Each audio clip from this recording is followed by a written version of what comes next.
que quer fazer uma roda de conversa e tal. Eu sou Paulo Mariante. Eu era bem adolescente, há 20 anos atrás, quando a gente fundou o grupo, então assim, escritório uns 30 e poucos. Então, sou da fundação do grupo e participei da fundação do grupo anterior, que é mais revelador da idade, que é a expressão. Então, é isso. Eu sou Maria Régis Bittencourt, bem-vindos. César Gomes. Cheguei na rede. Eu confundi com a rede A. Cheguei no ID em 2002 e estamos aí nessa batalha. Meu nome é Rodrigo. Vai falar. Estou me aproximando, é a primeira vez que eu venho. Uma roda de conversa e também sobre o projeto. Acho que. Eu sou conselheiro municipal de saúde, eu trabalho na rede de saúde mental, sou terapeuta ocupacional. Estou na rede há 8 anos. Vamos Mais para conhecer. Vamos já explorar esse conhecimento. Eu sou Luiz Gustavo, eu estive no Identidade firmemente em 2006, quando eu vim para Campinas. Acho que até 2010, começo de 2011, e aí depois eu me afastei da prática das reuniões. A gente não se afasta dos trabalhos, mas da prática das reuniões. Estive fora e depois agora enfrentei o mestrado, acabei o mestrado, agora viemos aqui para esse momento especial. Sou Marcela, eu sou professora de Sociologia, já estive como vereadora aqui na cidade de Campinas, estou como presidente aqui do PSOL, e eu sempre digo que, assim, se eu tenho algum contato, alguma relação, alguma parceria com o movimento LGBTI da cidade de Campinas, é graças à Identidade que me acolheu, mesmo eu não participando de nenhuma das letrinhas. E foi graças à Identidade que, em grande medida, eu me formei politicamente. E essa pauta é uma pauta, para mim, central, assim como é a pauta feminista, a pauta de combate ao racismo. Então, eu sou muito grata à Identidade. Meu nome é Carol Cavada, acho que eu estou aqui com o convite do Mariante, talvez como advogada, mas enfim, sou do Conselho da Mulher, então mais um movimento de mulheres, na verdade, na cidade. Sou lésbica também, mas nunca participei organicamente da Identidade, acho que até, vamos ver quem sabe, né, daqui pra frente a gente... Mas estou no Conselho Municipal de Direitos das Mulheres e nos movimentos aí. Eu sou Tacílio, eu também vim a convite do Paulo para participar da conversa de vocês. E sou advogado, né, já há 10 anos praticamente, professor universitário, professor de direito constitucional. E eu fui presidente da Comissão de Diversidade Sexual da OAB Efetiva na gestão passada, sou membro do GADRES. Só conheci a Identidade através, né, da luta de vocês, né, da publicidade da luta de vocês e através do Paulo. E espero participar mais aí dessas conversas todas. Sou Daniel, psicólogo, psicanalista. Já frequentei a Identidade lá pelos anos 2000. Faz um tempo que eu me afastei, fui fazer outros percursos, né? Fui da gestão do CRP também, né? Dessas nossas lutas. E aí, vim aqui reaproximar. Sou Eliezer, vim a pedido do Mariante, né? Sou estudante de serviço social e quero me aproximar mais sobre essas questões LGBT da cidade. Eu sou Fábio, também como disse o Mariante. Eu morei em São Carlos 3 anos, lá militei bastante, mudei pra cá e acabei me distanciando um pouco dos movimentos. Agora estou tentando me aproximar de novo. Gustavo,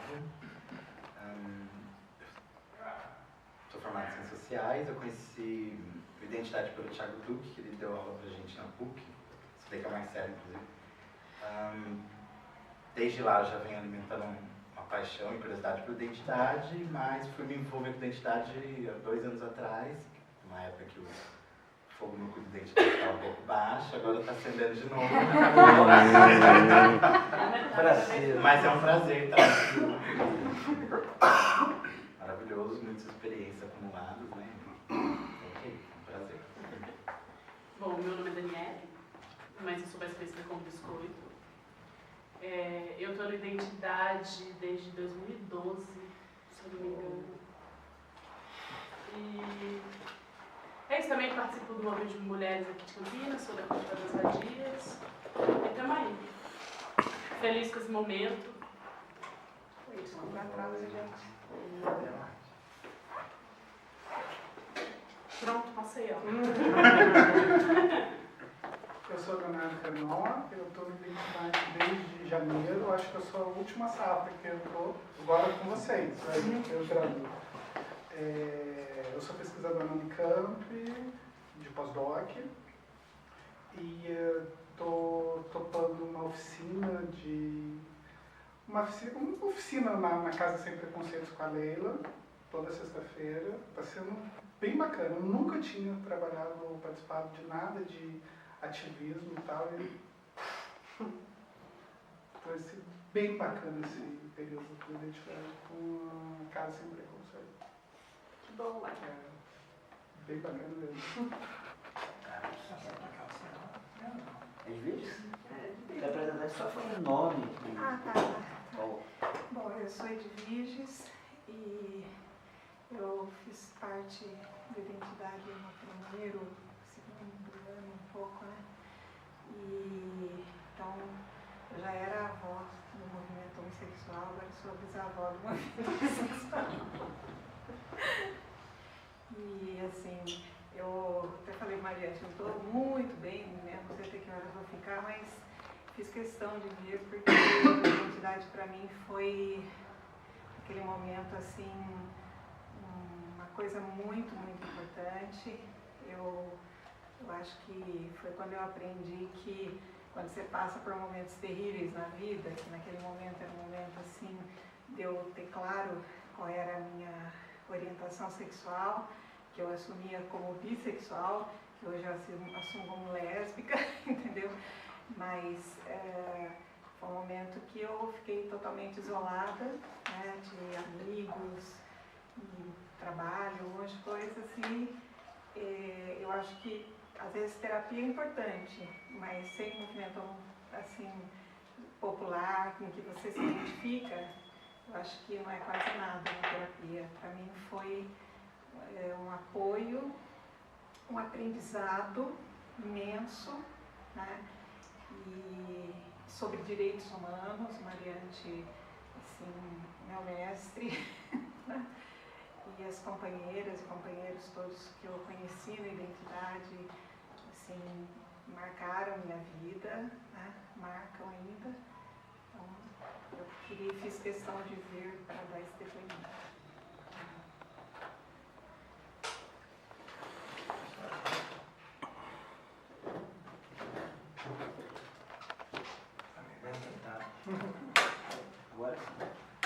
Bom, meu nome é Carlos, eu sou militante da comunicação popular há muito tempo e é muito curioso que quando começou a identidade eu estava próximo do Paulo, aí num movimento no CFP Campinas, e agora eu me toquei disso, né? Assim, quando ele falou 20 anos, eu falei, pois é, em 98 a gente já estava juntos aí na luta, nas militâncias aqui em Campinas. Então é um prazer enorme estar aqui, eu venho sempre transitando e sendo parceiro da identidade em muitos momentos, nesses 20 anos aí. Então, longa vida para todos e uma honra estar aqui presente com vocês todos. Começa você. O AI da identidade, vamos aqui comemorar esse período importante, né? Essa data importante. Bom, eu sou Kátia Marins, conheci o Identidade em 2003, desde então, um pouco distante, mas conversando com a galera, e é uma honra estar aqui, né? Afinal, não é todo dia que se completa 20 anos. Meu nome é Bruno, conhecendo as pessoas aqui, Biscoito, Gu, primeira vez e vamos lá, no dia do aniversário. Aquele veio uma festa, Chegou no dia da festa. Importante é chegar, né? Importante é chegar e ver tanta gente que a gente não vê há tanto tempo. Bom, a gente já pensou em fazer primeiro a roda de conversa aqui, depois ir para casa sem preconceito e lá a gente continuar aí com a confraternização, né? E a ideia a gente pensou em fazer a roda de conversa do direito, porque a gente acha que continua essas questões dos direitos e do direito continuam ainda sendo muito marcantes para a gente. Por exemplo, a gente até conversou isso, porque a Súria e a Dani, que são trans aqui, estão participando também, a Dani é da Casa do Conceito, né? A gente estava trocando uma ideia sobre a questão do Supremo, né, ter dado aquela decisão a respeito da identidade, do direito à identidade das trans. E o quanto isso já tinha provocado um alvoroço, e ao mesmo tempo tinha várias trans batendo com a cara na porta dos cartórios, que tinha cartório dizendo que não, e aí esse troço, assim, e um monte de outras questões que continuam ainda sendo muito... Total atraso, pessoas. Vocês estão aqui, obrigada, tá? Por compor em nome do nosso projeto. Fico muito feliz de estar com a minha família, né? E estar puxando as atividades para dentro da casa. Vocês não sabem o quanto está sendo importante esses momentos que têm sido com vocês, com as meninas, né? Então, eu fico muito feliz e muito grata, tá? Então, muito obrigado por tudo. E você é? Suzy Santos. A desconhecida. É só importante colocar, a Suzy, ela começou a participar, começou não, mas assim, teve um processo importante de participação do grupo no período que a Identidade, sob a coordenação da Janaína Lima, desenvolveu um projeto chamado Cidadania na Pista. Um projeto muito inovador, que trouxe muitas trans para a militância, a partir de uma ideia que era de associar a conversa militante com outras coisas que muitas vezes as trans não faziam, como ir ao museu, ver a exposição, ir ao cinema e atividades do cotidiano de lazer que muitas vezes elas passavam no processo, o processo de exclusão era tão agudo e isso, várias das meninas, né, se incorporaram de maneira muito forte à militância. A Suzy tem estado com a gente todo esse tempo. E a Suzy, de um tempo para cá, eu acho que a gente precisa registrar isso aqui até, ela tomou iniciativa, junto com outras pessoas, de um projeto chamado Casa Sem Preconceito. Uma casa de passagem para pessoas LGBTs em condição de maior vulnerabilidade, em condição, inclusive, de rua. E a casa é um projeto muito batalhado, não recebe subvenção governamental. Até o momento, tem uma discussão no governo sobre como apoiar, até conversei com uma pessoa lá do governo, era outro assunto, mas acabou chegando também na questão da casa. Existe uma possibilidade, mas ainda é uma possibilidade, né? Governo é aquela coisa. Então, quando a gente fez uma reunião agora no começo do ano, para conversar sobre a retomada das atividades de identidade, teve a ideia, talvez o Bu, não me lembro, alguém tinha, a Leila, e aliás a Leila avisou que ela ia tentar vir conforme o transporte, então vamos ver. Ela queria muito vir, e a Leila propôs, tem a Casa Sem Preconceito, um projeto assim, super importante que a gente sempre defendeu que tivesse aqui para a população LGBT em Campinas. O que a gente poderia propor? Fazer nossas atividades na casa como uma forma de reforçar a casa, né? E também de ajudar, porque significa um aluguel, as despesas todas. Então, colocando isso porque enquanto o governo não sinalizar o apoio efetivo, tem uma conta mensal e que a gente já fez uma arrecadação agora inicial emergencial, a gente pretende continuar fazendo sempre. Então, e é uma coisa importante porque sempre foi, desde o orçamento participativo, né, que a gente discutia um projeto como esse, o governo nunca sinalizou, sempre tinha alguma barreira, lembra a questão normativa, etc e tal, e agora a casa está acontecendo, né? Então, acho que até como a gente vai para lá depois, na continuidade, aí pode conhecer e a Suzy falar um pouco mais sobre isso, né? Mas para a gente é muito importante. Pra gente é muito importante, e para nós, eu acho que assim, que bom que a Leila teve essa ideia, porque quando a Suzy conversou com alguns de nós, a gente estava num período sem realizar reunião, e eu falei, olha, é muito difícil falar alguma coisa no nome do grupo se a gente não vai estar coletivamente. Quando retomou, a primeira questão, graças a Leila, foi da gente discutir isso aí. Então a gente estava falando sobre o quanto o direito ainda pesa sobre as nossas vidas.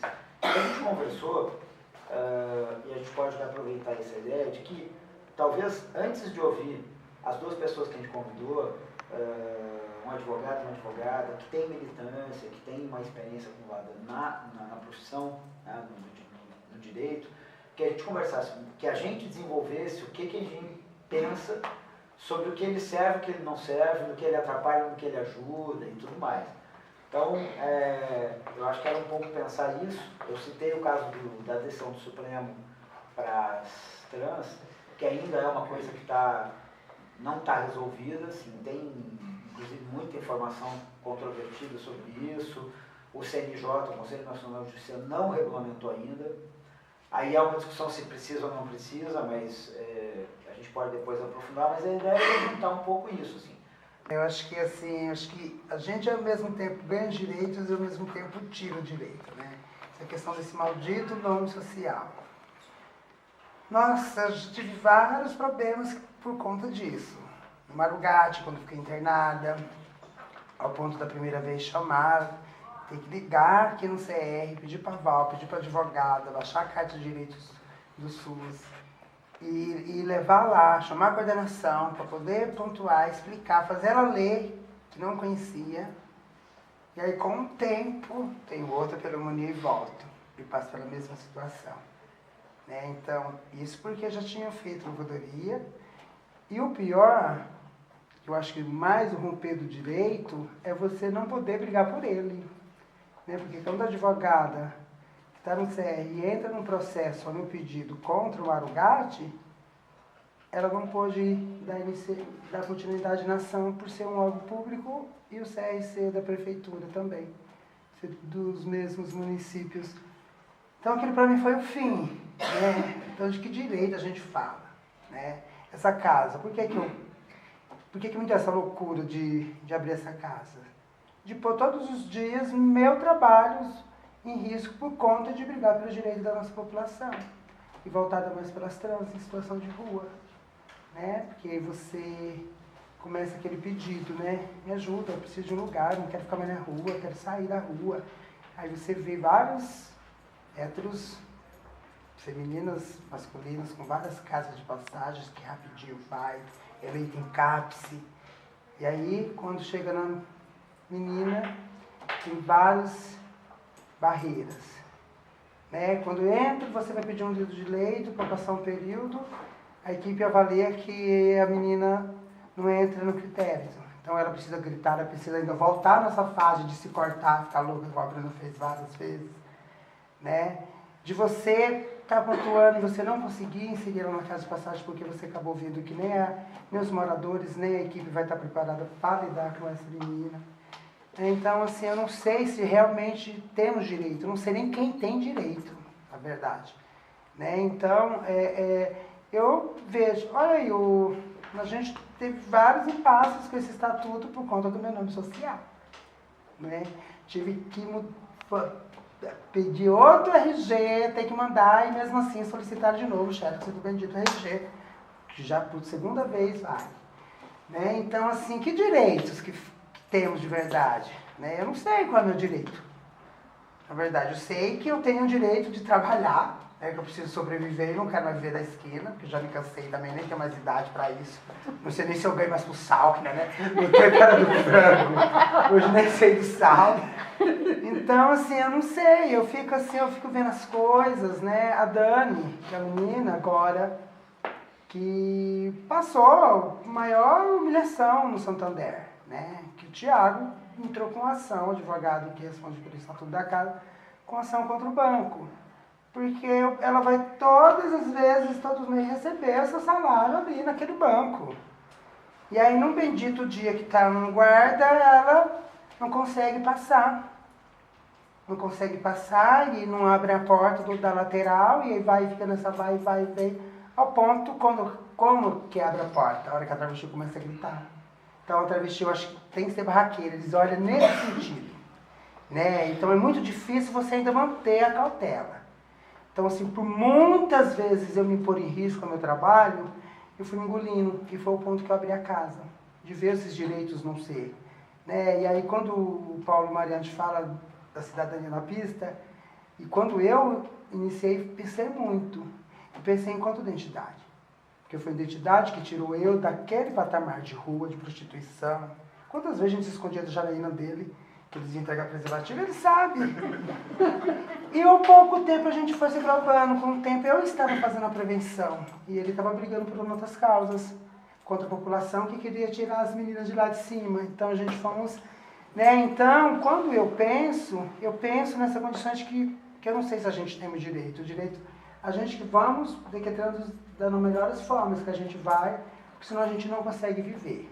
A gente entra em depressão, eu vejo várias meninas com quadros depressivos, que não conseguem sair, não conseguem mercado. Né? Uma vez eu fui comprar uma roupa, queria experimentar a roupa, a gerente não deixou eu experimentar a roupa. Aí chega a menina, a hora que eu vi ela mandando a menina, eu falei, por que ela pode ou não? Vou ligar pra polícia agora. E aí quando vê o dedinho, todo muda de conversa, né? Então quer dizer que você ainda tem que usar dessa forma. Né? Então assim, é muito complicado, eu fico entendendo que direitos que temos, né? Esse negócio da nome social que agora saiu. Aí vamos descobrir que tem cartórios cobrando uma fortuna, né? Para você obter a mudança no certidão de nascimento. Então que direito é esse? Né? Então, assim, eu não sei, é uma coisa que me pega muito, todos os dias, assim, eu vejo eles sendo rompidos e tenho que fazer caras e bocas, sorrir, falar, mais uma vez, estou aqui, né? E vou vivendo, mas, assim, é muito difícil, né? E, assim, trabalhar isso com as meninas, essa questão, que é a educação de quando a gente fazia com as meninas, né, aquele trabalho, quando ele começa a fazer o trabalho com a população que queria, baixando baixo assinado para tirar de lá, fazendo reeducação, né? Para quê? Ficar tirando neca, certo horário, né? Claro, trabalhar com as cafetinas, com as meninas, ao ponto das cafetinas começar a rodar na rua e começar a olhar e puxar, chamar a atenção. Então é uma conquista. Então o direito é nós que vamos passando, porque se a gente for esperar, a gente não vai. Você está vendo como é que tá as coisas aí, cadê o direito? Não tem direito para eles, que roubam, saem com malas e nada, e não acontece nada, né? Fica 3 dias, 4 dias lá, numa salinha com TV, com ar-condicionado e tudo, daqui a pouco vai pra rua. Enquanto eu fui presa inocentemente na Quidabã, fiquei quantos anos? 2 anos e 8 meses. Né? Sem direito nenhum. Né? Ao ponto de raspar minha cabeça. Né? Então, assim, eu não sei se eu tenho direito, eu sei que eu tenho deveres. E tento buscar meus direitos da melhor forma. Hoje eu aprendi, né, pela identidade, independente de que você não consiga atingir, mas você tem que brigar por ele. Né? Você não pode desistir dele. Embora mostre pra gente que a gente não vai ter muitos, mas ao pouco que a gente conseguir, a gente tem que brigar por ele. Experimentando o mundo, experimentando o jeito de ser e descobrindo, alguns já têm certeza desde criança, outros é ali, naquela vivência do desenvolvimento do corpo que eles vão enfrentar. E qualquer coisa que desvie a ideia de um hétero, de uma heteronormatividade limpa, branca e casta, que normalmente as igrejas, parte das doutrinas religiosas colocam, e o resto todo é errado. Até partindo assim do básico, da menina que quer enfrentar, quer ter o namorado, quer começar a vida sexual. Não, o professor não quer discutir isso na escola porque isso não está no currículo, isso não está na lei. E aí, assim, construir essa oportunidade dessa criança, desse professor, dessa comunidade escolar discutir, conversar essas coisas, sem a legislação, querendo por conta própria, a gente consegue um pouquinho. Mas sem a legislação, secretarias de educação e de Estado, às vezes dificultam as coisas. Né? E a entrada de gays, lésbicas, travestis, transexuais, Para fazer seus estágios, se eles estão no processo de formação, é também muito difícil. Secretaria de Educação de alguns lugares que eu conheço, quando vem um aluno de uma universidade, se ele for muito gay, muito sapa, muito... A sua visibilidade, a sua vida está em todo o seu corpo e ele não tem nenhuma maquiagem social, algumas delas põe para fora. Janaína Lima conseguiu fazer estágio na Escola do Estado. Ela saía do centro de Campinas para ir no Parque Itajaí 2, na escola que eu fui coordenador de 1ª a 4ª série, porque ela não conseguia escola. Ela não conseguia escola. E ela, na reunião, gente, eu não consigo escola. Eu falei, minha escola é no Parque Itajaí 2, mas você pode? Eu falei, eu sou gestor, eu vou falar com a minha diretora. A minha diretora, mas o que eu vou fazer? Eu falei assim, a Janaína é estudante de pedagogia, mas ela é muito travesti. Eu falei, ela é travesti. Gente, aí... Travesti tem pouco. Mas aí eu perguntei pra ela assim, mas o que é ser muito travesti? A gente conta as histórias de reflexão, mas a gente viveu coisas. Aí eu perguntei pra ela, mas o que você acha que é muito travesti? Ela falou assim, não é daquele jeito? Eu falei assim, se a Janaína é profissional do sexo ou não, olha, eu nem sei. Porque eu convivo com ela em tantas outras coisas. Ela tá sempre de tênis, de calça e de camiseta. Travesti usa tênis? Ela não fica de salto assim? Eu falei, olha, tudo bem dela vir fazer estágio.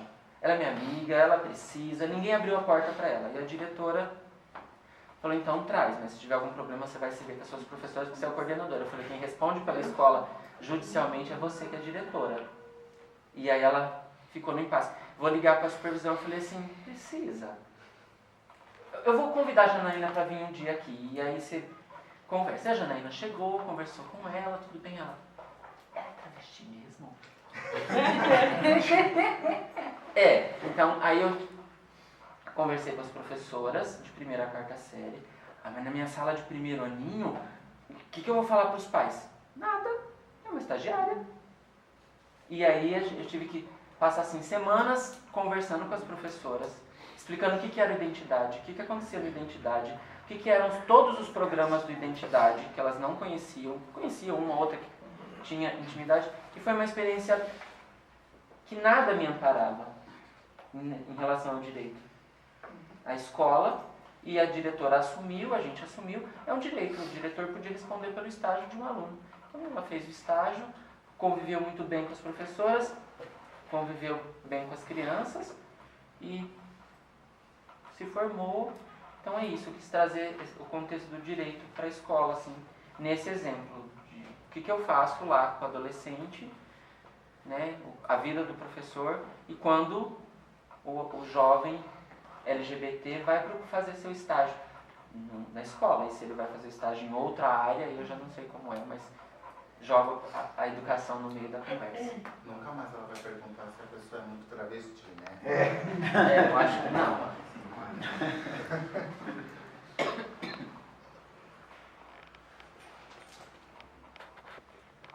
Só queria acrescentar, teve um episódio que a Suzy vivenciou, e foram 2 episódios que geraram para a identidade e tem a ver também com a questão do direito, que foram situações de discriminação de trans numa boate, sei lá se a gente chama de GLS, LGBT, gay, aqui da cidade. E foram situações de... A discriminação ela apareceu de maneira muito objetiva no fato de que aquele tal convite VIP, que valia um certo horário, para muitos gays que estavam chegando depois do horário, ele valeu para a Suzy e para uma amiga numa situação, e para outras 2 meninas, né, que inclusive não eram de São Paulo, não valeu. E a gente entrou com o processo. Né? Até pena que o Paulo não tenha chegado ainda, porque na época, quando chegou a denúncia, a primeira coisa assim, não, vamos entrar com o processo, vamos fazer algum barraco. Aí o Paulo, não, bote gay, vamos conversar. Eu falei, tá, tudo bem, vamos dar uma chance.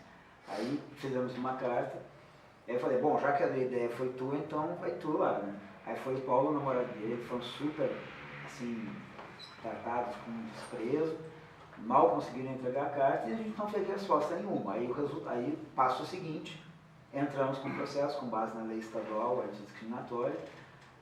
A gente acabou tendo um percalço no processo, porque no caso da Suzy, ela teve um problema pessoal para ir no dia do depoimento, aí nos pegou de jeito, né? No outro caso, a menina foi prestar o depoimento, mas ela tinha dificuldade com o testemunho. E a boate levou testemunhas. Infelizmente, tinha 2 gays e uma trans que foram lá falar que a boate não discriminava. Mas o interessante nisso, assim, que a gente se deu conta de que essa lei ela poderia ser utilizada numa situação como essa, de ser usada contra um estabelecimento que, em princípio,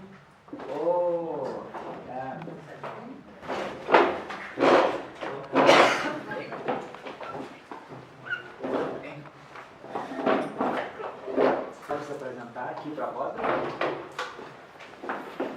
Súria, transexual, o que mais?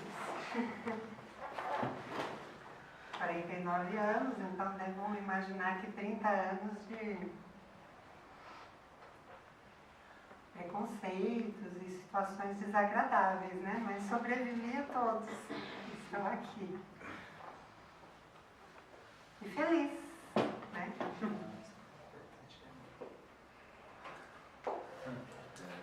Dani Silva Tobias. A idade eu não vou entregar. Sou uma trans também, né? Estamos aí lutando. É isso. Sou moradora da casa. Sou moradora da casa sem preconceito. A gente está fazendo a roda de conversa e a gente está, conforme aquele combinado, a gente está, antes da Carol e da Silvia, que são os advogados que a gente convidou aqui para fazer o bate-papo, a gente estava ouvindo as pessoas falarem sobre situações de preconceito e discriminação e enquanto o direito ajudou ou não ajudou a enfrentar. Então, se vocês fiquem à vontade para falar. Eu tenho uma situação que passou desagradável, né? Por exemplo, onde eu faço fisioterapia, que é na PUC, né? E eu já pedi várias vezes para mudar minha ficha para o meu nome social, que até agora eu assino como meu nome social. Cismam chamar meu irmão gêmeos. Cismam de colocar meu nome do meu irmão gêmeos lá, já num debafão, né?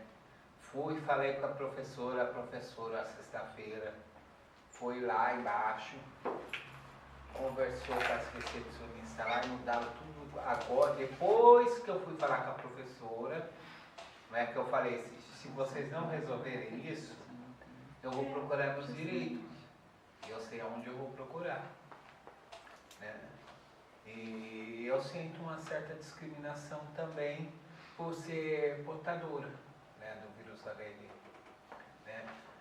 Todos os hospitais, assim, hospitais aonde eu faço tratamento, referência à humanidade. Lá eu não tenho que reclamar assim, entre aspas, de alguns enfermeiros. Vamos generalizar, só tive caso com um enfermeiro lá, que até a Suzy sabe, né?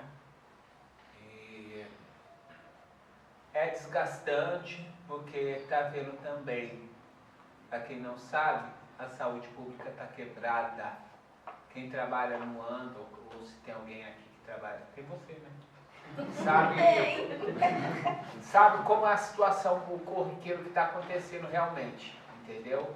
E se a gente deixar, não precisa ser portador, a sociedade em si fechar os olhos, aquilo ali corre o risco seriamente um dia de fechar. Entendeu? Porque do jeito que vai, está caminhando para fechar, né? Foi por isso que a gente está criando um conselho de saúde, né? Onde convidou todos a participarem, só não vão poder votar. Né? Só quem for usuário do serviço, entendeu? De preferência. Mesmo que seja usuário de outro lugar, mas você tem que ser usuário do CR, né? Antigo ANDA, né? Mais conhecido como ANDA. E essa tá a dificuldade. né? Até no prontuário do ANDA tem ainda o nome de batismo. Né? Tem o nome social lá, o meu médico mesmo me chama pelo meu nome social. Quem me conhece lá me chama pelo meu nome social. Mas teve uma situação que eu fui passar com uma dermatologista, ela me chamou pelo meu nome de batismo, eu fiz a egípcia, eu fingi que eu não estava falando comigo, né? Foi até a Sueli que foi lá e falou, não, é a Dani. Daí ela foi lá, depois pediu desculpa, porque, e tá lá, bem escrito no prontuário lá, do lado assim, Dani. Mas tem uns que cismam de chamar pelo nome de batismo, né? Eu não falo que eu preciso trabalhar, mas eu vejo que muitas trans têm dificuldade sim de arrumar trabalho. Para uma trans e para um gay arrumar trabalho é a coisa mais difícil hoje em dia. Porque o gay se veste de homem, tal, normal, mas a trans se identifica como mulher. Certo? Daí já tem aquela, quando vê a ficha, fala assim, ah, mas fecha a porta, a gente estava até vendo esses dias, né? Fecha a porta na hora, né? Essa é a realidade que está acontecendo, né? Até, e é isso, né? A Sueli pode explicar mais um pouco. Né? Fala, Sueli. Eu tive emprego, inicialmente, acho que dos 14 para 15 anos depois. Com os 16 eu já era mulher, então não consegui mais emprego. São mais de 30 anos batendo em porta, e sempre quando eu dou um documento eu perco, né, a oportunidade. Mas é lógico que eu arrumei outros meios, como acho que acredito muitas de nós arrumaram, né?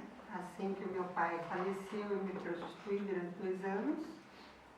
Em seguida eu achei que eu conseguiria outras coisas, daí eu me transformei numa taróloga. E esses anos todos tenho sobrevivido disso, de mapa quântico, tarô, esses esoterismos todos, né? Viajei para Rio de Janeiro, São Paulo com isso. Mas voltou a caça às bruxas, que esoterismo é coisa do diabo, então meu trabalho me echou, né? Agora nem com isso eu consigo mais. Mas vivi os 30 anos razoavelmente bem, né? O início é sempre difícil para todo mundo.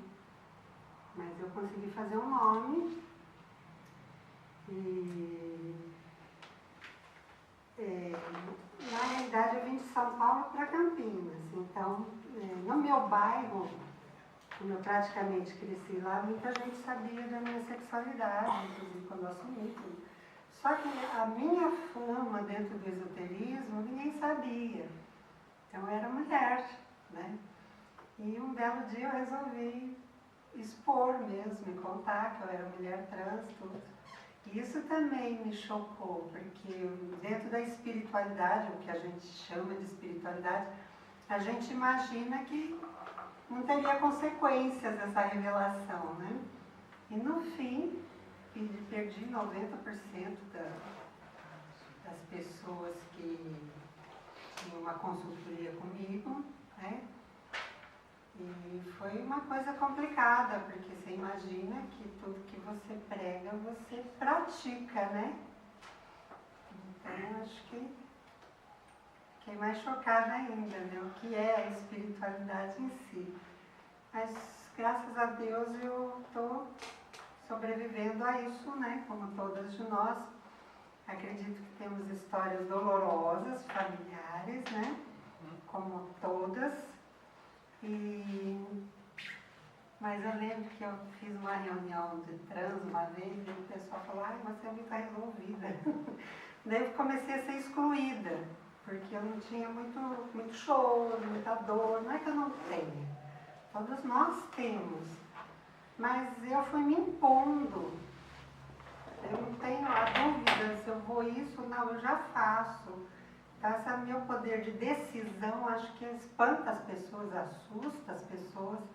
porque eu não tenho, né, o pessoal da família sempre fala, você tem que aceitar que não te aceite. Eu falei, não, primeiro, eu não tenho que aceitar que não me aceita, eu já viro as costas e vou embora.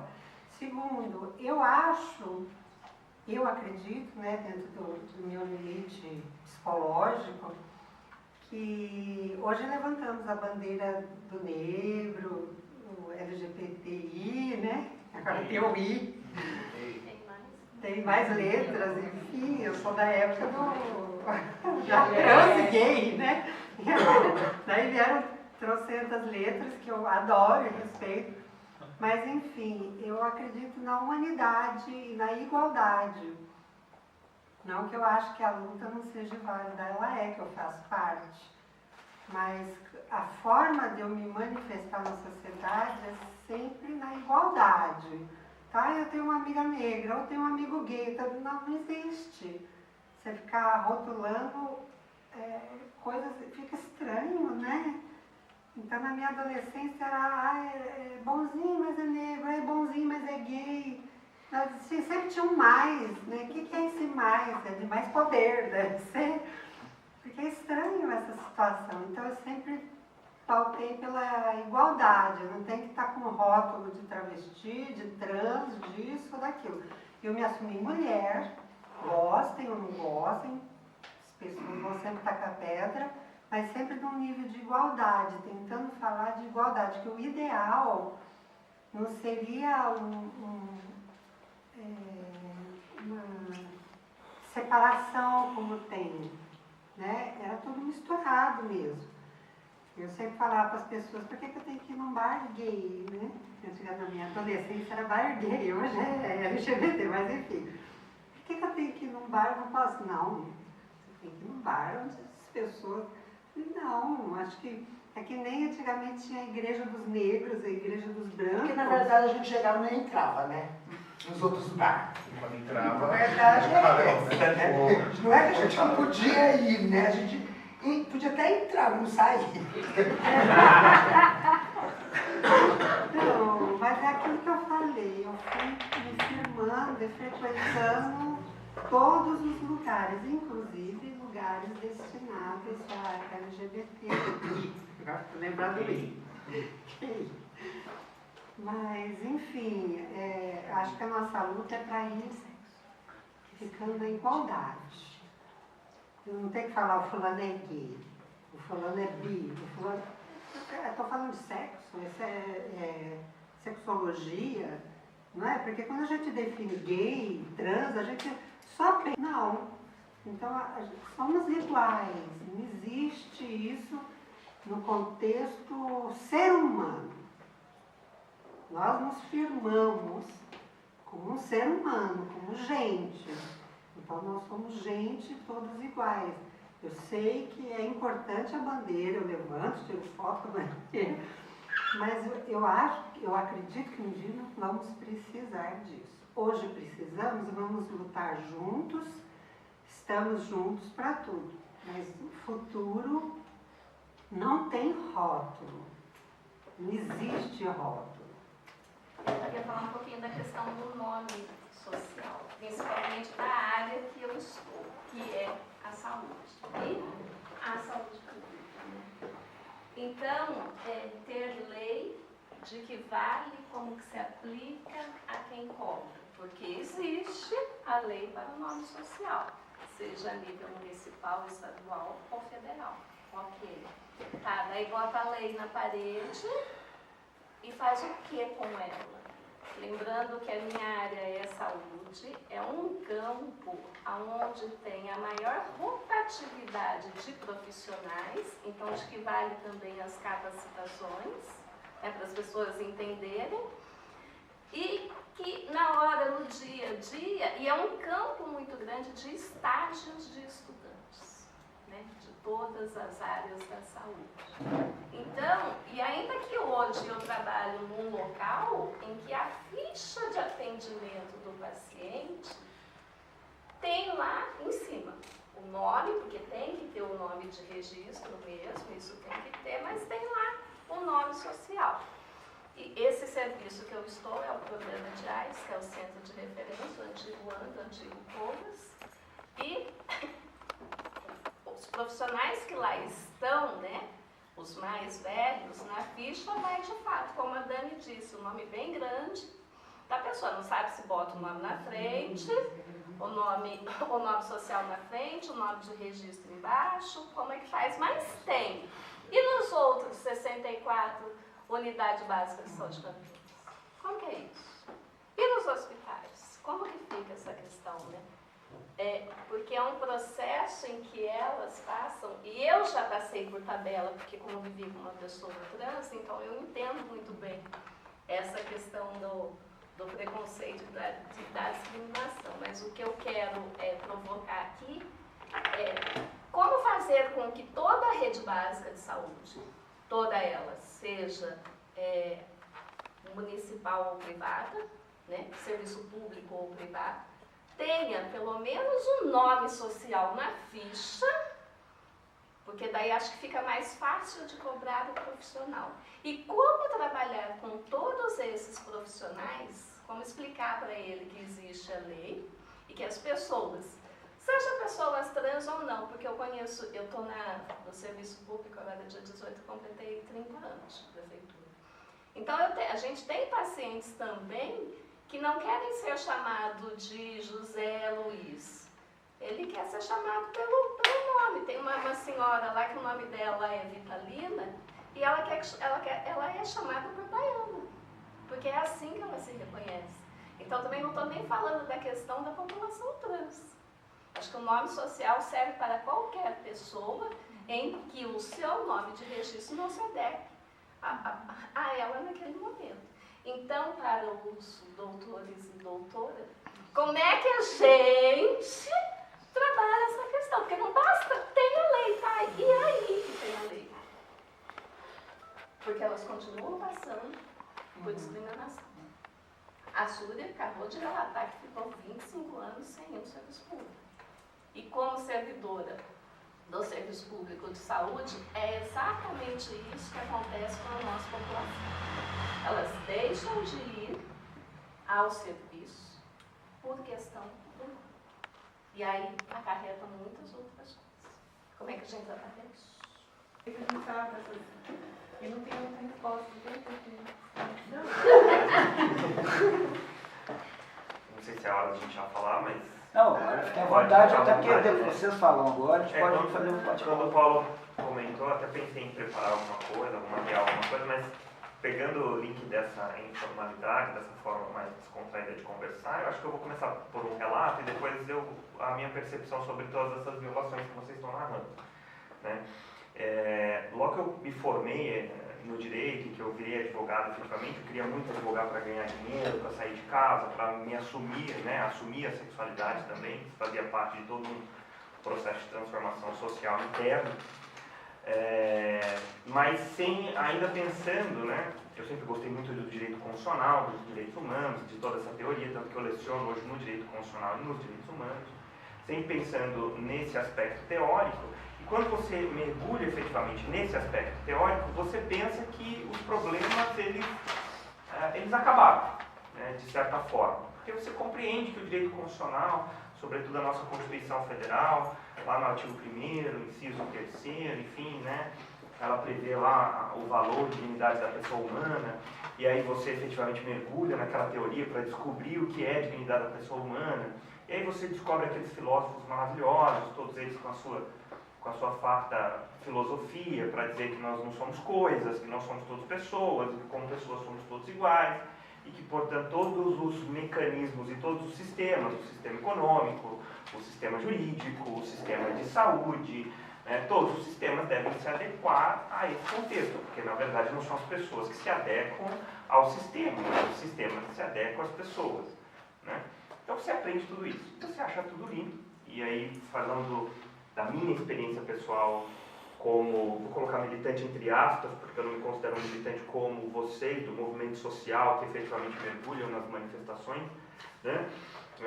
Eu fui procurar a OAB, que era a minha instituição. Então eu conhecia a OAB, fui procurar a OAB, eu me lembro que naquela oportunidade era o ano de 2009, 2008, 2009, e eu apresentei um projeto de criação da comissão aqui em Campinas. Na época a presidente era a Teresa Doro, mas ela estava já bastante afastada da presidência, quem cuidava da presidência era o Valim.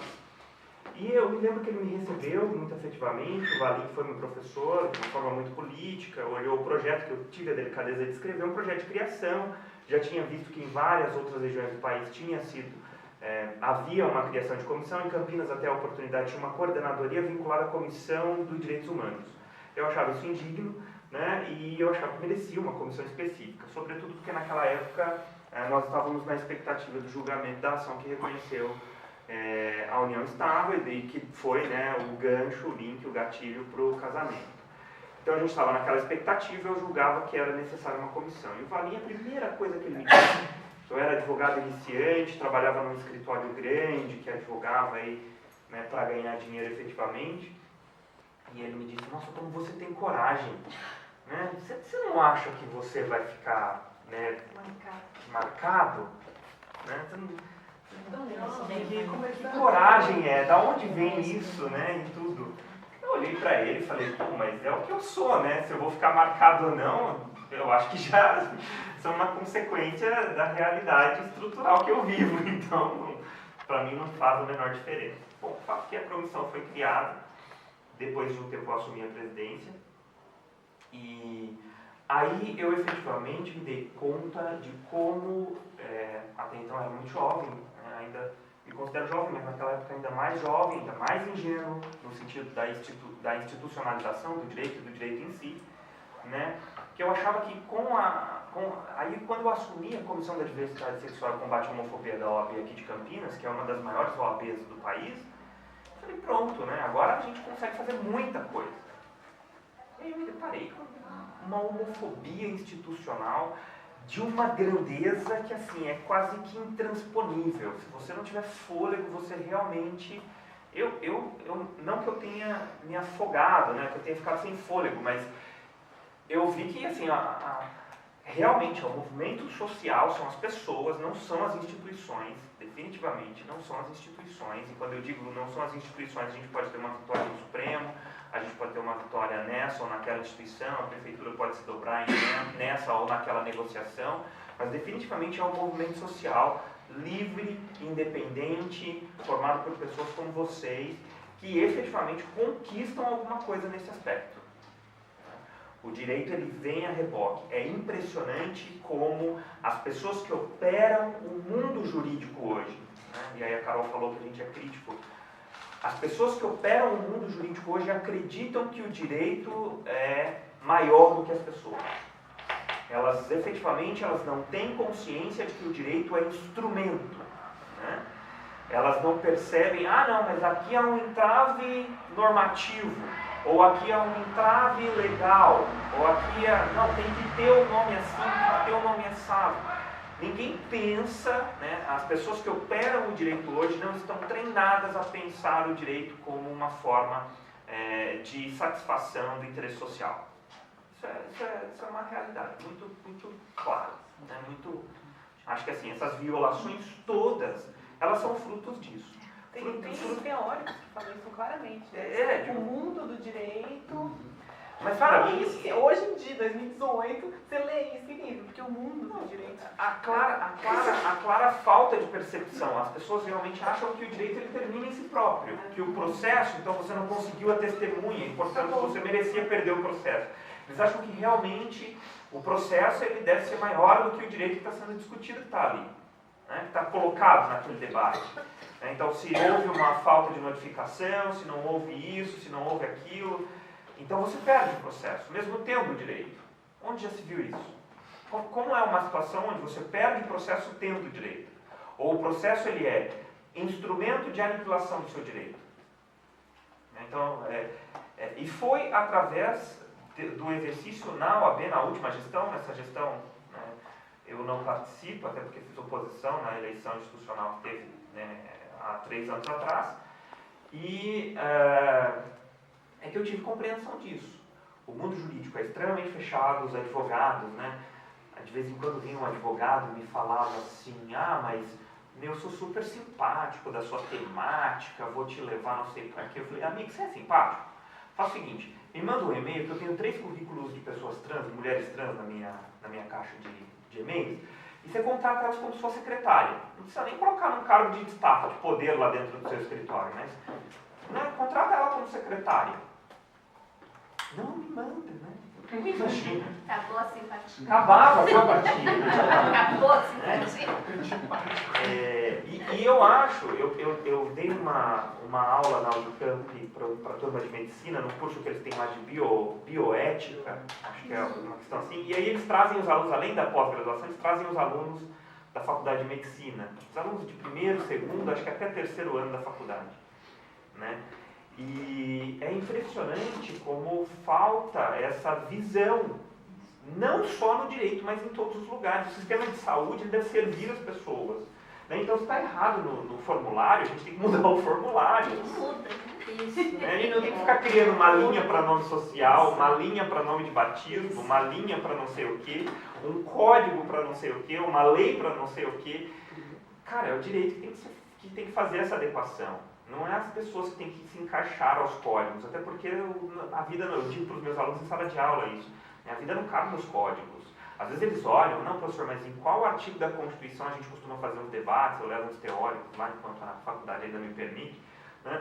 Eu levo uns teóricos, a gente discute às vezes aborto, as questões vinculadas àquilo que no direito constitucional nós chamamos de hard cases, e a legalização do uso recreativo da maconha, enfim, de questões que estão no Supremo, né? A questão trans foi alvo também da nossa discussão, e às vezes eles falam, mas professor, isso não está na Constituição. Eu digo, lógico que não está. A vida das pessoas não está dentro da Constituição. Né? É a Constituição que tem que fazer um processo de mutação, é o direito que tem que passar por um processo de mutação para se adequar à realidade social daquele grupo social. Isso é democracia. Né? As pessoas, através do processo democrático, através dessa militância, através das ruas, elas reivindicam igualdade, elas reivindicam direitos, elas reivindicam algum conforto social, e é o direito que está ali que tem que fazer esse processo de adequação e não o oposto. Ele não pode servir como um instrumento, né, para afastar esse processo de adequação democrática. Bom, eu digo isso porque foi uma das maiores frustrações. Hoje eu estou vinculado ao GADVES, acho que alguns de vocês talvez conheçam, o Paulo certamente conhece, né? Eu fico ali mais próximo do Paulo Iotti, que é um dos grandes defensores da causa hoje, né? E sobretudo no aspecto jurídico, e eu aprendi parte disso com ele, inclusive, né? Aquela coisa, às vezes eu falo para ele, eu vou focar meu doutorado na área da educação, na área social, não aguento mais direito, não aguento mais código. Eu realmente abri mão da militância jurídica para usar o direito como instrumento para ganhar dinheiro, e aí eu vou fazer realmente sociais, Aí ele fala, faça isso, mas não abra mão do aspecto de transformação, né? De usar todos esses sistemas como forma, como de alguma forma, trazer esses sistemas para dentro do social, né? É possível fazer transformação social através desses mecanismos e não o contrário. A OAB foi uma experiência extremamente, assim, eu nunca sofri uma homofobia direta, até porque eu nunca permiti, sempre fui muito aguerrido, e também acho que eu não reúno as condições físicas para levantar algum tipo de homofobia direta, flagrante, tipo levar uma lâmpada na cara na rua ou coisa do gênero. Então, apesar de homossexual e de estar formado do armário, eu nunca tive esse tipo de homofobia. Mas a homofobia institucional, aquela de você mandar um e-mail para o presidente atual da OAB, que era o presidente na época da minha gestão, e não tenho nada contra a pessoa dele, mas ver ele parte daquilo como uma estratégia política, né, de você mandar um e-mail, receber uma negativa sem nenhum tipo porque você quer promover um debate, você quer ir até um congresso, você quer fazer alguma coisa, estabelecer uma forma de atender as pessoas que sofrem algum tipo de violação por meio da OAB, né? O judiciário hoje é extremamente caro, né? Quem são as pessoas que conseguem ir ao judiciário? Né? Você precisa de um advogado, você precisa... Então, fazer por intermédio da OAB um núcleo de atendimento, alguma coisa, você recebeu uma negativa. Quando, na verdade, a OAB, sobretudo a OAB de São Paulo, é uma das mais ricas do país, né? São R$1.000 de anuidade que o advogado paga por ano, né? Nenhuma outra classe paga tanto por uma anuidade. E esse dinheiro vai todo para custear o deslocamento do conselheiro federal para a eleição do não sei o quê, ou então para fazer um evento do tipo ética e cidadania e apoiar o impeachment de um presidente. Aí tem dinheiro, tem camisa, faz camisa, bandeira, ética e cidadania. Mas para uma questão singular como essa, às vezes vinha a homofobia institucional estampada na forma de negativo. Mas eu ainda tenho esperança. Eu sou professor de Direito Constitucional e eu tento, com os meus alunos e nos ambientes onde eu frequento, eu tento levar, né, sempre esperança. Mas eu acho que na esteira de tudo isso, desse contexto todo que vocês trouxeram, acho que era importante trazer o meu depoimento também. Não é, enfim. A gente tenta ver como ele não é para todo mundo mesmo, né? Essa é a crítica que a gente faz. Mas a gente que é do movimento, eu acredito que aqui todo mundo conhecendo a Mariante e tal, a gente não pode desvincular, achar que é meu direito, a gente tem que fazer um embate político mesmo de qualquer sempre, né? Não tem outro jeito. Eu não sei se eu acredito. Acho que eu acredito também, não sei, na verdade, gente. É o meu instrumento de trabalho, mas eu efetivamente... Não, eu acho que a gente briga, eu uso o processo para brigar, eu acho que a gente tem... Mas é muito individual, né? Os direitos dos processos... Mas isso é a força, então a gente tem que usar, não tem outro jeito, né? Esse aqui é o ponto. E assim, também não dá para desprezar as conquistas históricas que o direito, de certa forma, produziu ao longo dos anos, sobretudo na nossa temática. Então se começa com a decisão do Supremo vinculada à união estável, né, o reconhecimento da união estável homoafetiva como entidade familiar, que foi o gatilho justamente para o casamento. Agora, o debate recente acerca do nome social, que me parece ser uma questão, pelo menos à luz do Supremo, já regulamentado, que a gente precisa agora fazer isso descer, né, o CNJ precisa regulamentar aqui nos cartórios, né, e a gente está sempre insatisfeito, porque a gente está sempre esperando, esse que é o problema, né? Mas, de certo modo, né, numa sociedade onde o poder político está bastante comprometido por diversos fatores, não só... A gente sabe que tem um discurso muito errado aí sendo discutido nesse aspecto, uma demonização da política com a qual que é um discurso com o qual eu não me alio, né, que eu não concordo, mas a gente olha para o Congresso Nacional Brasileiro, vamos olhar para quem efetivamente produz, né, algum tipo de mudança política, legislativa, jurídica no país. A gente vai para a Praça dos Três Poderes e definitivamente ainda sobra algum fôlego, algum oxigênio no Supremo. Então, a gente vai ao Supremo, vamos lutar no Supremo. Por quê? Porque o Supremo não pode, embora o faça muitas vezes, decidir de acordo com a conveniência política do momento. Na temática vinculada a direitos humanos, isso tem caminhado, embora com bastante controvérsia, tem caminhado. Né? Na nossa temática, por exemplo, a prisão em segunda instância é um tema de direitos humanos e de direito constitucional, o Supremo arregou. Tá? Nós estamos ali diante do impasse, diante do problema. Mas na nossa temática, a gente ainda não sofreu nenhuma derrota,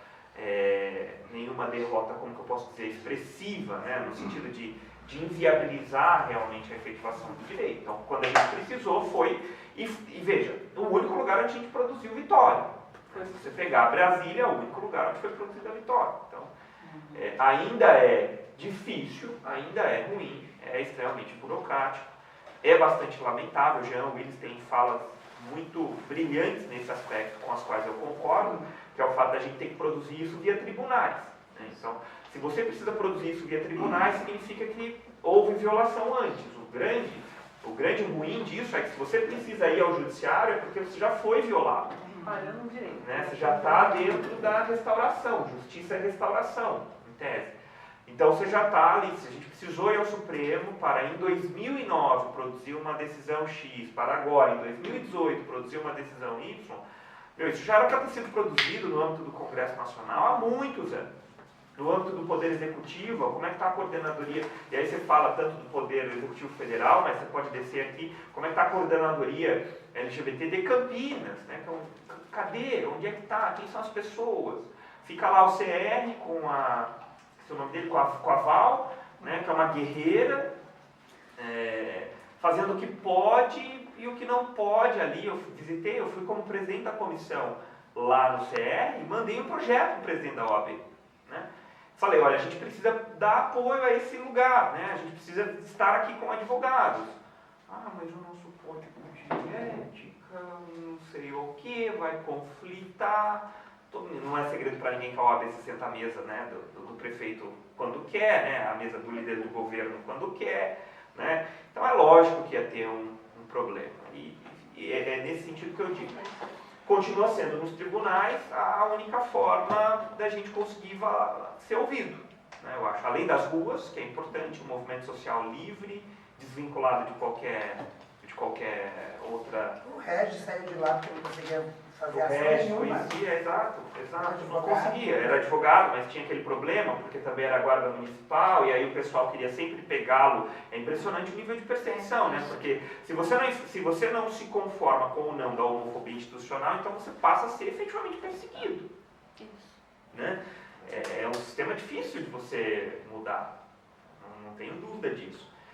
E assim, a experiência da OAB foi basicamente isso. Né? Eu vejo o pessoal lá, ainda que eu me lembro que eu saí da OAB em 2015 com a reeleição do atual presidente, e aí eu fui na parada de São Paulo em 2016, a comissão ainda estava sem a nomeação de um membro. Né? Não tinha ainda a comissão da diversidade sexual. Eu sou amigo da Carol, que agora é a presidente, da Tereza, elas foram levadas para a comissão da diversidade através da nomeação quando eu era presidente.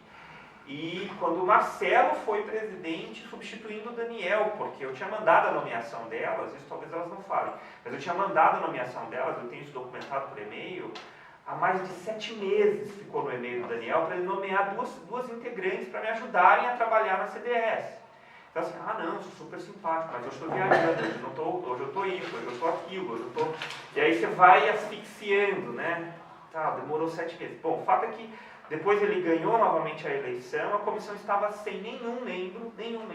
Eu tive que encontrar alguém que era simpático à política dele, na comissão da parada, cujo nome vou omitir por uma questão ética, mas estava na parada. Eu falei, olha, existem 2 pessoas que participaram da comissão na minha gestão que não se aliam a nenhum grupo político, tal, não fizeram oposição a ele, acho que ele vai gostar de nomear, para a comissão não morrer.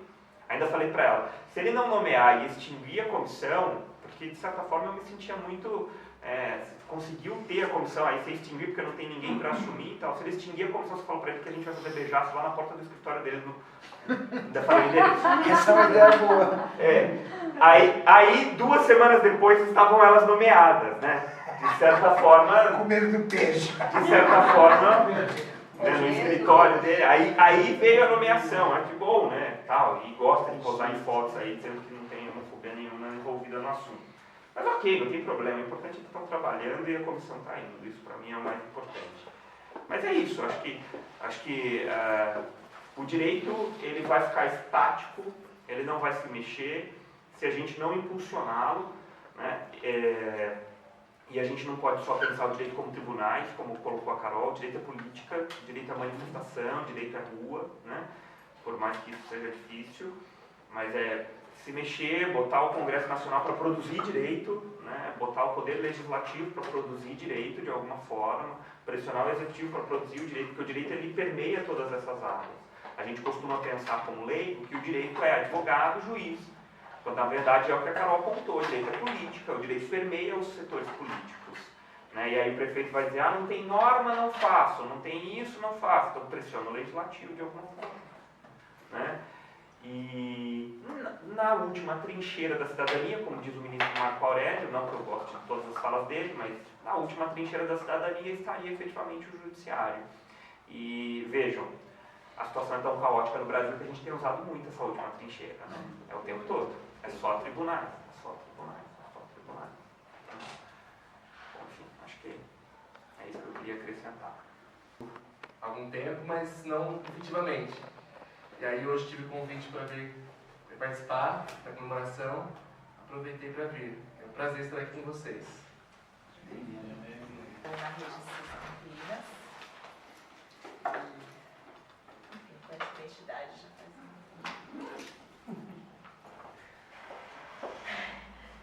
Sou Beth, sou aposentada. Que sorte. Sou psicóloga, consegui me aposentar. Mas vim aqui comemorar junto, né? Os 20 anos de identidade. E eu me dei conta que eu conheço identidade há 20 anos. E a primeira vez que eu vim fazer um debate no identidade foi pelo CRP, quando saiu aquela resolução que os psicólogos não podiam mais tratar, né, a homossexualidade como doença. Então foi uma grande honra para mim ter vindo, então hoje eu vim aqui somar. Meu nome é Franciele, eu sou trabalhadora da rede de saúde aqui de Campinas, faço parte da Flore, nós dividimos casa com identidade durante um breve período de tempo. Eu tenho uma aproximação aí com a militância de identidade. E é um gosto estar aqui. Se articula como movimento junto com as educadoras e educadores para fazer frente à onda contrária, né?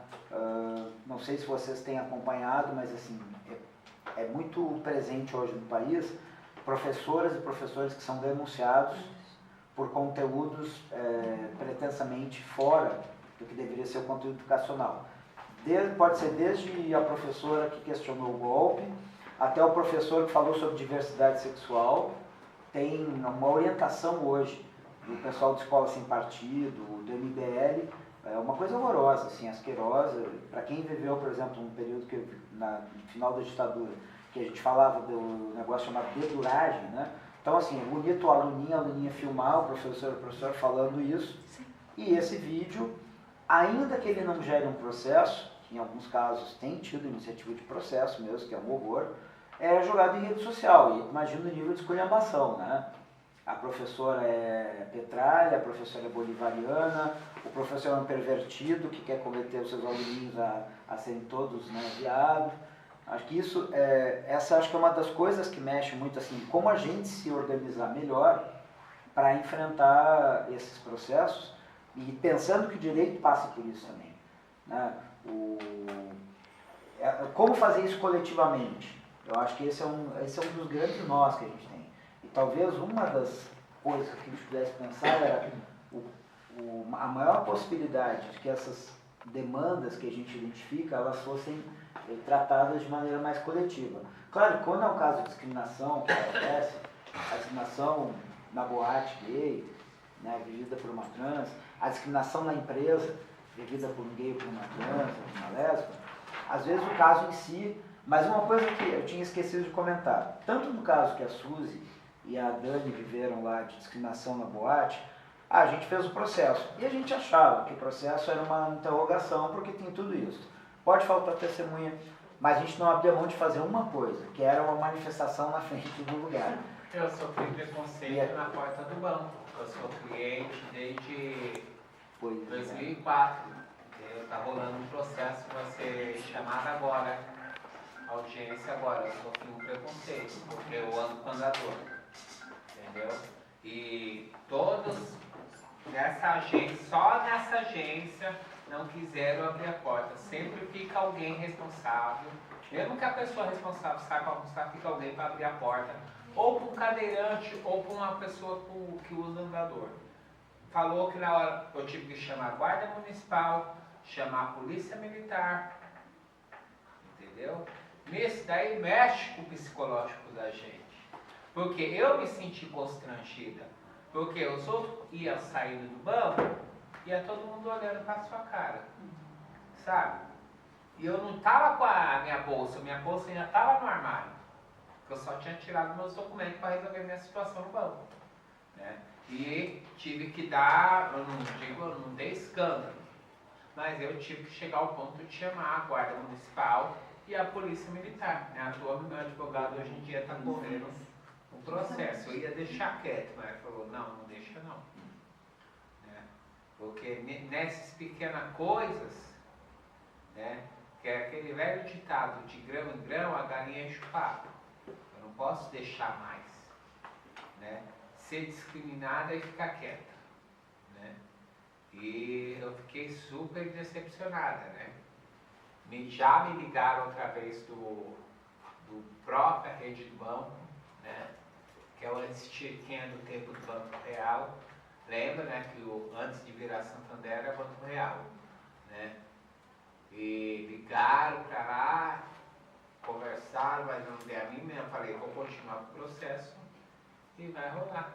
Né? Tentaram conversar comigo, eu falei assim, ó, moça, eu não quero saber de nada. Desliguei o telefone. Estava até indo para consultar com o Gabriel, né? Até acordei na hora que ele me chamou, eu desliguei o telefone. Né? Daí toda hora eles ficavam ligando, né? Agora pararam de ligar. Daí como eu não tinha testemunha, que nem estamos dando aí, que possa falar a meu favor, o juiz determinou a filmagem do banco no dia, né, ocorrido, e até agora está chegando o dia da audiência e eles não entregaram. Né? E nisso está na mão de Deus, saber o que vai dar. E a ação não tiver uma testemunha. E a ação não tiver uma testemunha. Essa questão de testemunha, essa questão de testemunha porque sempre é um problema. Vai ver que teve a Guarda Municipal e a Polícia Militar lá pela filmagem, né? E lá, quando a gente liga para o 190, aqui é 193 a Guarda Municipal, né? 153, negócio assim. Daí, tem um registro lá do dia que a pessoa ligou, da hora que eles estavam, entendeu? Tudo isso o juiz já pediu.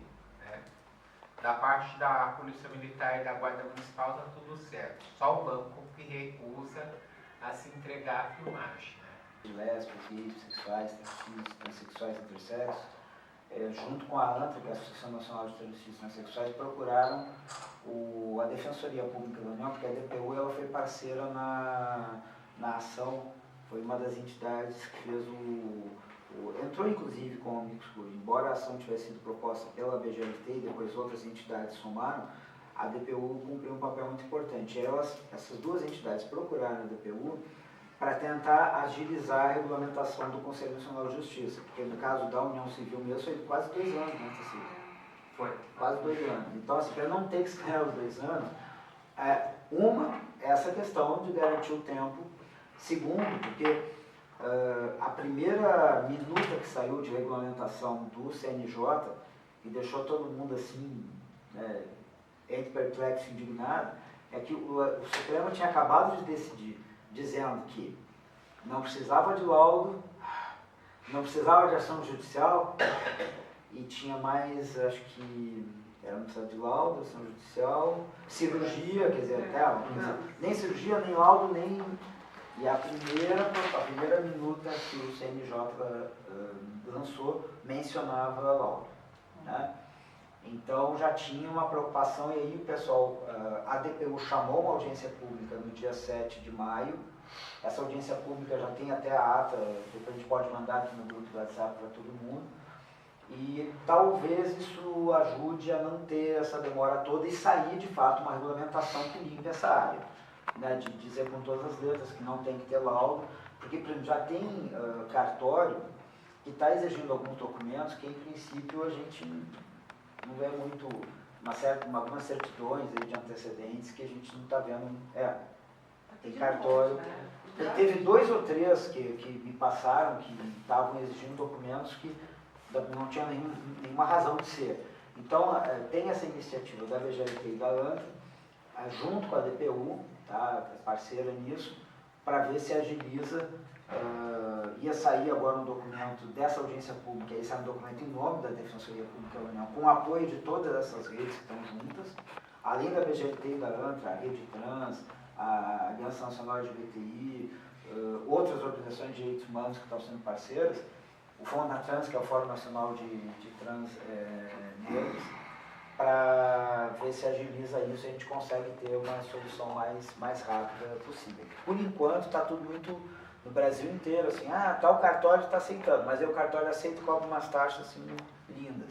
Ou então o cartório aceita, mas tem que ter laudo. Aí é praticamente se submeter, né, à situação anterior. Só para dar esse informe, como a questão foi colocada, a gente está tentando ver se agiliza. Marielle vive! Lula livre! Marielle vive!